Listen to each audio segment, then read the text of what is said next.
Kris, Hanna, Mayor of Marion, reporting to you about this week's General Council meeting. Well, there were a lot of discussions. Some of them had to be in confidential session due to money and legal matters being discussed. But the big news coming out of it is that the proposed ice rink for Sturt Road at the sports precinct there is now not proceeding. The developers, Pelligra, had offered to build an ice rink for us so that there would be no capital cost to council at all. So it sounded a very good deal, but circumstances have changed financially for the developer and it's not going ahead. So that does leave a question mark over the former Marion Croquet site, and Marion Council hasn't decided yet what would be the optimum use for that site.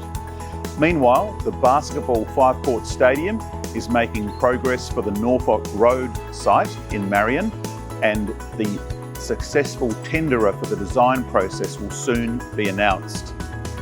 In other news, I can say that we've been engaging with the Department of Transport about Sturt Road and the traffic coming in and out of the Marion Sports Precinct.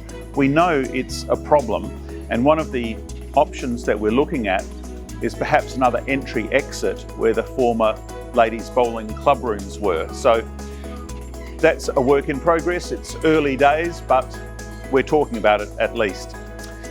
I can also mention that Council has put in a submission to the state government about the management of dogs and cats. This again is in the early stages, but it's likely that the state government will be bringing in some new laws to manage dogs and cats. For our part, we've been monitoring the working of the cat curfew, and it has been very interesting to find out that the vast majority of cats which are detained are stray cats. So they're not people who actually own cats. That means that owners are doing the right thing and keeping their cats in their property at night.